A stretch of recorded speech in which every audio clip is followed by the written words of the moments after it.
그 어마어마한 군인들이 달라들었고 강제로 달라들 적엔 정말 기가 막히게 아주 입살을 깨물고 도망을 가려고 뿌리치고 도망을 나오다가 붙잡혀서 끌어가면 당하면서도 어떻게 기가 막히고 가슴 아프고. 올해는 위안부 피해를 처음으로 직접 세상에 알린 고 김학순 할머니의 공개 증언 30주년입니다. 첫 증언이 있었던 8월 14일은 국가기념일인 일본군 위안부 피해자 기림의 날로 제정됐습니다. 일본의 전쟁 범죄 인정과 공식 사죄, 법적 배상을 요구하는 수요 집회. 김학순 할머니의 증언 다음인 1992년 1월 시작해 어느새 1,500회를 넘어섰습니다.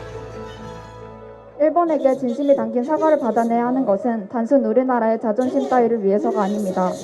우리는 그 지옥 같던 곳에서 피해를 받으신 할머니들을 위해 일본에게 사과를 무조건 받아내야 합니다. 최근 코로나19 확산으로 집회 규모는 줄었는데 주변은 오히려 더 소란스러워졌습니다. 위안부는 거짓이다. 또 소녀상을 철거하라고 주장하는 맞불 집회 때문입니다. 피켓을 들고 있는 시위자에게 다가가 어떤 이유로 나왔는지 물어봤습니다. 수요 집회 반대하시는 이유가 있나 싶어가지고. 저희가 그 여러 가지 저기에서 주장하는 게 많이 이제 그 거짓에 기반하고 있다고 저희가 생각하고 있어요. 제가 뭐 이렇게 지금 뭐 MBC하고는 하고 싶지가 제가 좀 않거든요. 다른 시위자도 만나봤습니다. 그는 위안부 동원에 강제성은 없었다고 단언했습니다. 본인들도 여자애들도 이 지긋지긋한 생활 싫다. 나 돈 많이 벌어서 부모님한테 서름 안 받게 해야 되겠다. 이렇게 간 사람도 있고. 그러니까 이거는요 본질이 가난이에요. 그러면은 가난이 있었고 인권 침해도 있었는데 네. 다만 그 주체가 일본이 아니다. 포지예요. 위안부 자체는 존재했지만 일본군이 개입하지 않은 성매매였다는 주장입니다. 아니 일본군이 전쟁터에서 전쟁해야 될 때 조선에 와서 무슨 여자를 데리고 대만까지 가고 저 동남아까지 가요. 군인이 있을 수 없는 일이지. 그리고 이 그 인사소기업자라든가 이 사람들이 거짓말을 했잖아요. 근데 계약서를 써. 일본 우익들의 극단적인 주장을 고스란히 되풀이하고 있는 겁니다. 계약서를 쓰고 위안소에 갔으니 불법이 아니라고도 말합니다. 법률적으로 들어가 보면은 이게 노동의 대가를 지금 요즘도 선불금 줘요. 선불금이에요 이게. 그래서 그 당시에 법률 상담에도 보면 이거는 위법은 아니다 딱 나와요. 근데 그러니까 아무튼 인신매매적인 요소가 있는데 결론은 이제 일본군이 한 게 아니다. 일본은 할 수가 없죠. 일본군이 데리고 와서 여자 장사할 거예요. 뭐 할 거예요? 무력했던 식민지 조선의 현실은 외면한 채 그저 일본 제국주의의 법률에 따른 합법적인 노동이었다는 황당한 논리입니다. 맨 앞에서 손과 발이 됐던 사람들이 있죠. 그거는 일본 군일 수도 있고 일본 선사일 수도 있고 어떤 면의 면석일 수도 있고 그게 조선인일 수도 있고 일본인일 수도 있지만 구조적으로는 일본 정부와 일본 군이 그걸 기획했고 제도를 만들었고 운영한 거예요. 누가 책임 있는 거죠? 일본군이 책임져야죠, 당연히. 앞서 일본 정부는 지난 4월 교과서에 종군 위안부 대신 위안부라는 표현만 쓰게 할 것을 시사했습니다. 군과 관계가 없다는 뜻입니다.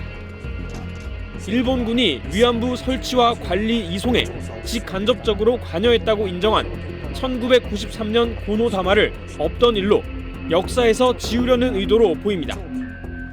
誤解を招く恐れがあることから従軍慰安婦またはいわゆる従軍慰安婦ではなく単に慰安婦という用語を用いることが適切であると考えており 역사를 부정하고 과거의 만행을 숨기려는 일본 정부와 이를 옹호하는 우리 안의 극우 세력.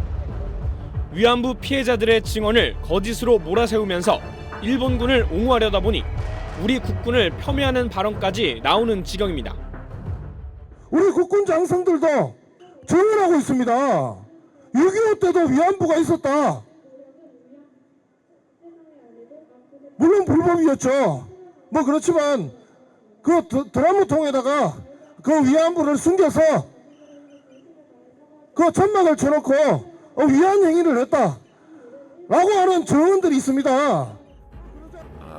조선인 위안부와 일본인 위안부가 모두 공인된 매춘부이며 강제로 끌려간 성노예가 아니라고 했던 마크 램지어 하버드대 교수.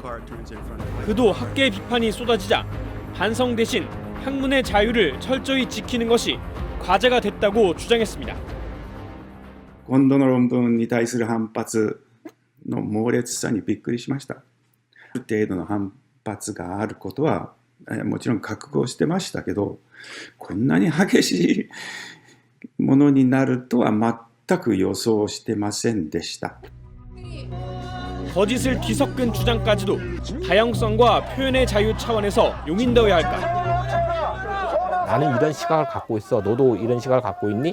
이런 상대의 여러 시각들, 다양한 시각들 이런 문제가 아니라 인권 침해를 옹호하거나 그걸 묵인하는 태도다라고 보여져요. 그래서 이거는 저는 규제돼야 된다고 보는 입장이고요. 지금 아마 보셨을 겁니다. 수요시 옆에 있는 현장에.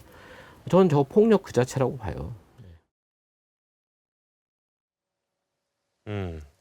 위안부 피해자들의 증언이 다 거짓이다. 이게 가짜 정보인 것도 문제입니다만 피해자들에게는 명백히 2차 가해가 되는 거 아니겠습니까? 네, 그것도 저렇게 당당하게 주장을 하니 시청자들도 화가 나실 것 같습니다. 네. 언제까지 두 나라가 적대적인 갈등 관계를 지속할 거냐, 그래서는 안 된다는 것에도 다들 공감하실 겁니다. 무슨 방법이 있을까요? 네, 과거사와 경제 문제가 복합적으로 꼬여 있어서 해법 찾기도 그만큼 어려운데요. 어디서부터 그 실마리를 찾을지 고민해봤습니다.